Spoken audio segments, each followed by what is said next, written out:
그리스 왕국은 오톤 왕이 폐위되던 1863년 새로운 국왕으로 17살의 요리오스 1세가 즉위합니다. 영국은 왕태자의 처남이었던 요리오스 1세의 그리스 왕 즉위 선물로 영국령이던 코르프 섬을 포함한 이오니아 제도를 그리스에게 양도해줍니다. 당시 영토는 왕들끼리 주고받는 개인 사유지 수준이었습니다. 요리오스는 즉위하고 나서야 그리스를 배울 정도로 그리스를 몰랐지만 그의 재임 중 그리스 영토를 2배 이상 넓힌 왕이기도 했습니다. 노르웨이 국왕 호콘 7세는 조카였으며 덴마크 국왕 프레데리크 8세는 친형이었고 영국의 왕비는 누나였죠. 그는 또 필립 공의 친할아버지이자 찰스 3세의 친증조 할아버지이기도 했습니다. 한편 오스만령이었던 크레타 섬에는 수십 년간의 긴장 고조 이후 오스만 제국의 통치에 반대하는 크레타의 그리스 정교인에 의한 크레타 봉기의 시작이 1866년 시작됩니다. 19세기 중반에 크레타의 인구는 약 16만 명으로 기독교인이 다수였지만 3분의 1은 이슬람교도이기도 했습니다. 1866년 8월 21일에 공식적으로 크레타 반란이 일어납니다. 그리스뿐만 아니라 유럽의 다른 지역에서도 즉각적인 지지를 불러일으켰습니다. 크레타 반란군은 처음에는 대부분의 내륙을 장악했지만 북쪽 해안의 4개의 요새화된 마을과 남쪽의 이레라 페트라 마을은 여전히 오스만 제국 지배하에 있었습니다. 1866년 11월 대규모 오스만 군대 15,000명은 반란의 본부 역할을 했던 아르카디 수도원을 포위합니다. 마지막 임무를 알게 된 반란군 포스티스 지아부다키스는 수도원의 금고에 보관된 화약에 불을 질렀고 오스만군뿐만 아니라 크레타 반군과 그곳에 보호된 여성과 아이들은 폭발로 모두 사망합니다. 이 사건은 유럽과 북미가 큰 충격을 받았고 오스만 통치의 정당성은 사라지게 됩니다. 이로 인해 영국, 프랑스, 이탈리아, 러시아는 오스만 제국이 더 이상 제국으로서 통제권을 유지하게 둘 수 없다고 생각합니다.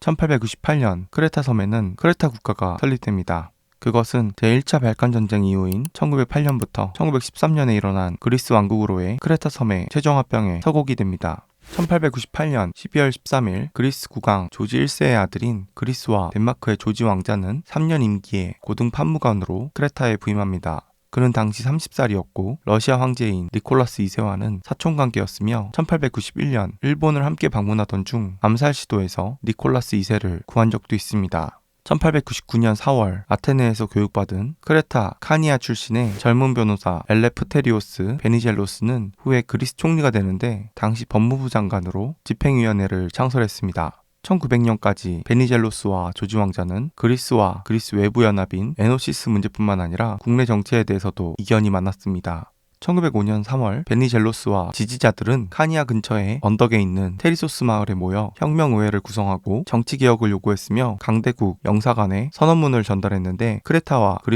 그리스의 정치적 연합을 단일 자유헌법국가로 선언했습니다. 크레타 헌병대는 왕자에게 충성을 유지했지만 수많은 대의원들이 반란에 참여했고 7월 18일 계엄령 선언에도 불구하고 헌병대는 반란군에 대항하여 움직이지 않았습니다. 8월 15일 크레타 의회는 베니젤로스의 제안에 찬성표를 던졌고 1906년 선거에서 친왕자 정당은 38,000표를 얻었고 친베니젤로스 정당은 33,000표를 얻었지만 강대국들은 조지 왕자가 사임하고 새로운 헌법이 제정되는 합의를 중지합니다. 1906년 9월 조지 왕자를 대신해 전 그리스 총리이자 트라시블로스 자이미스 총리의 아들이자 안드레아스 자이미스의 손자였던 알렉산드로스 자이미스로 교체되었고 조지 왕자는 크레타 섬을 떠나게 됩니다. 또한 그리스 군대가 이탈리아군을 대체하기 위해 주둔하면서 크레타는 사실상 그리스의 통제하에 놓였으나 결국 1907년 2월에 헌법이 공포됩니다. 그러나 1908년 터키의 국내 혼란과 자이미스가 섬을 떠나 휴가를 간 틈을 타 크레타 대의원들은 그리스와의 일방적인 연합을 선포했습니다.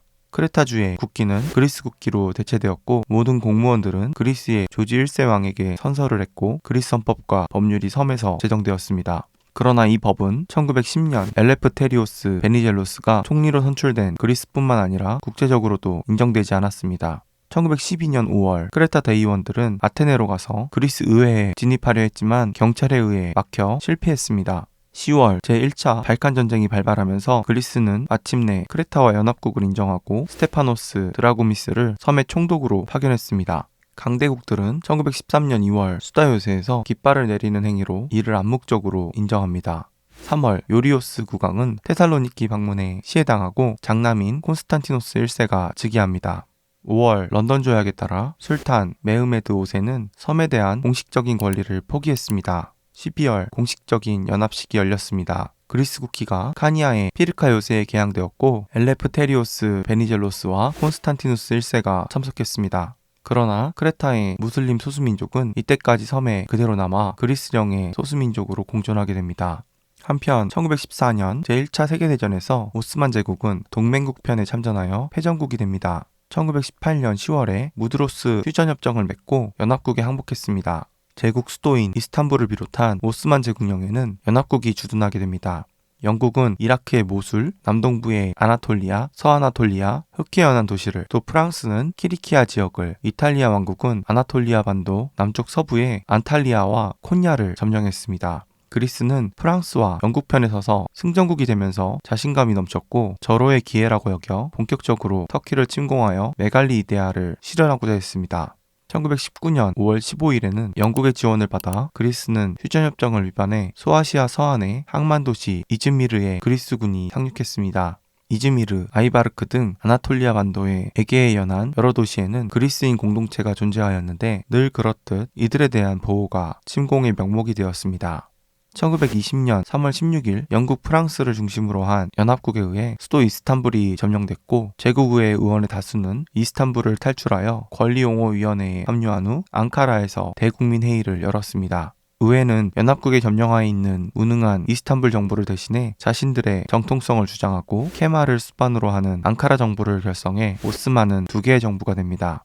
이때 서구를 피해 대륙으로 후퇴해 만들어진 앙카라 정부가 지금까지 이어지게 되며 이스탄불은 수도로서의 기능이 상실됩니다. 1920년 8월 세브르 조약은 프랑스 파리 교회의 세브르에서 체결된 것으로 오스만 제국은 이 조약으로 인해 강활한 영토의 대부분을 잃게 됩니다. 조약을 체결한 마지막 황제 메흐메트 6세가 이끄는 오스만 정부에 대해 무스타파 케말이 주도하여 앙카라에 조직된 터키 대국민의회는 이 조약에 결사반대했습니다. 이 세브르 조약에서는 쿠르드족 자치구의 설치에 대한 논의가 있었고 후에 1923년 새롭게 맺어진 로잔 조약으로 모두 무효가 되면서 거주 영역이 이라크, 터키, 이란, 시리아의 국경이었던 쿠르드족이 쪼개져 분단되는 상황이 되는데 이는 앞으로 중동의 쿠르드족의 문제로 불거집니다. 이스탄불과 그 인근 지역을 제외한 동트라키아는 그리스 왕국에 할양되었고 소아시아의 스미르나 지방은 그리스의 행정권 하에 들어갑니다. 이후 아르메니아의 독립이 승인되고 아라비아 반도의 히자즈 왕국 독립이 승인되고 이라크 팔레스타인은 영국, 레바논, 시리아는 프랑스의 위임 통치하에 놓입니다. 또한 이집트는 영국에, 모로코, 튀니지는 프랑스의 보호령이 됩니다. 술탄의 이러한 타협에 대해 터키인 국민국가의 수립을 목표로 하는 케말은 터키인 거주지의 분할, 특히 그리스의 이즈미르 점령에 강하게 반발했습니다. 아나스타시오스 파플러스 장군 히하의 그리스 정찰군은 1921년 1월 부르사에 있는 그들의 기지에서 에스키셰이르 방향으로 이동하기 시작했습니다.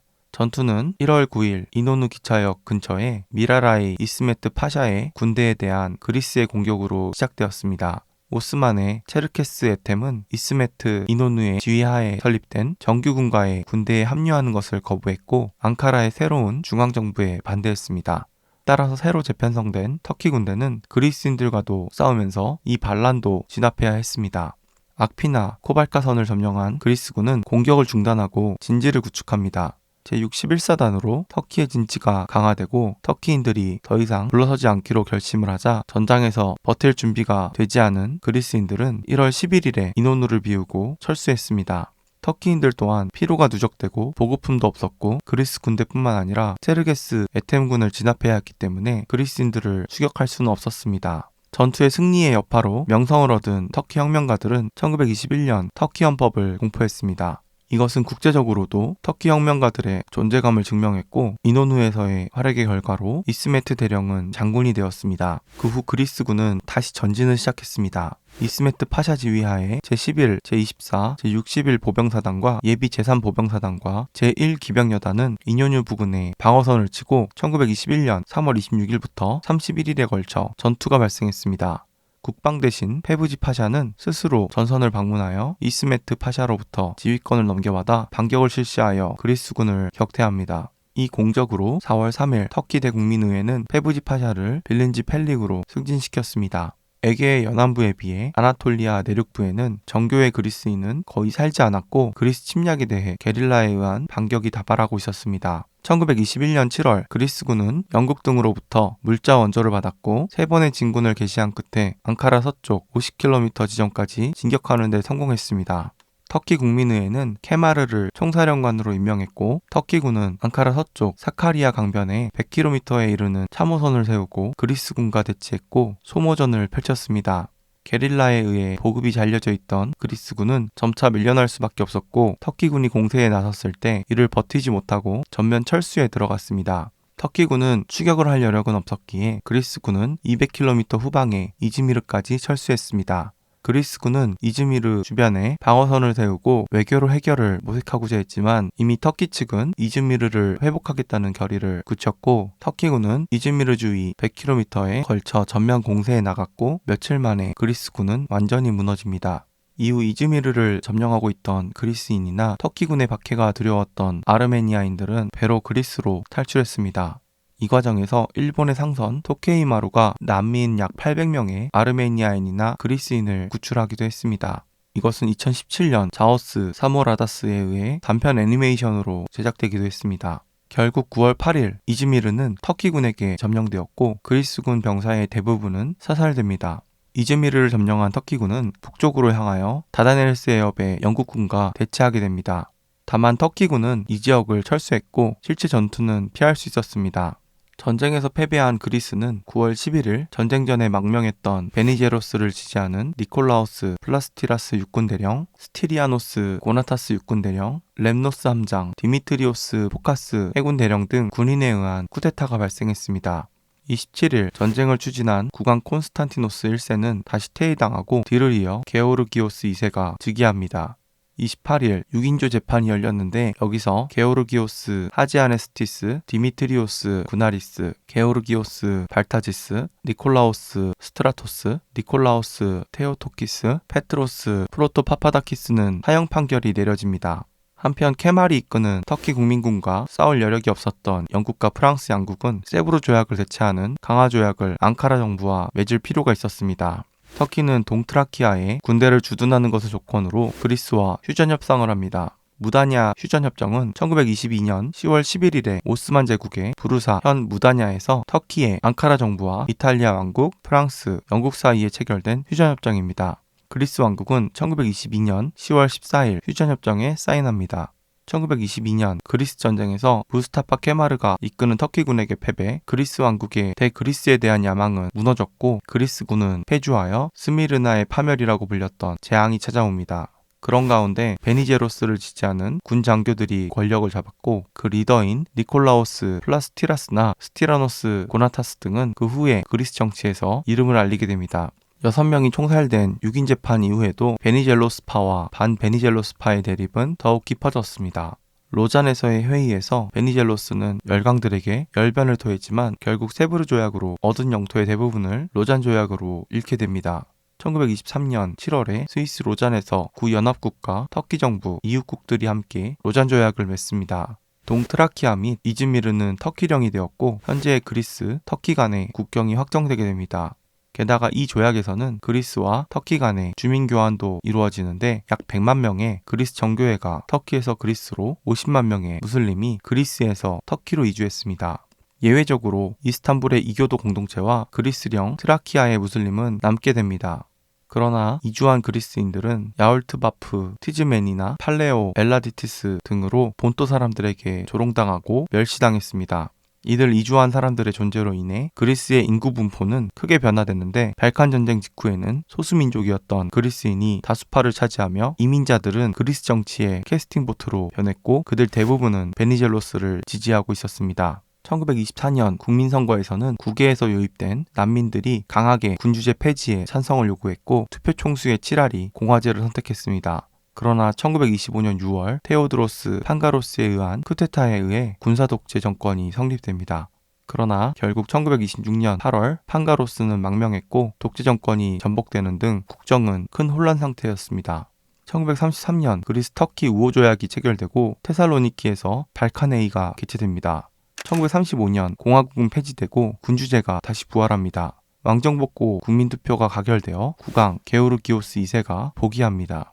아테네 대학의 교수였던 콘스탄디노스 데메르지스를 총리로 비례대표제 아래 선거를 실시했습니다. 그러나 이 선거로 인해 인민당을 대표로 하는 왕당파가 143석, 자유당을 대표로 하는 공화파가 141석으로 각각 300석 의회에서 다수를 얻지 못했고 공산당이 15석으로 캐스팅 보트를 잡게 됩니다. 그러나 1936년 총리였던 이오아니스 메타크서스는 쿠데타를 일으키면서 다시 군사 독재 정권으로 변하게 됩니다. 세계 대공황으로 고통스러웠던 그리스는 테살로니키에서 담배 노동자들에 의한 파업이 발생하고 경찰과 대립하는 등 위기감이 커졌지만 메타쿠스는 정치인들의 대립을 부추겼고 잦은 파업으로 심각한 노동 문제를 해결하려면 강력한 정부를 만들어야 한다는 제안을 국왕이 받아들이게 했습니다. 국왕은 자유당, 인민당 간의 협력을 거부했고 1936년 8월 4일 공산당이 호소하던 24시간의 제네스트를 구실로 헌법의 일시 정지를 묵인 메타쿠스는 이를 구실로 단숨에 공세에 나섰습니다.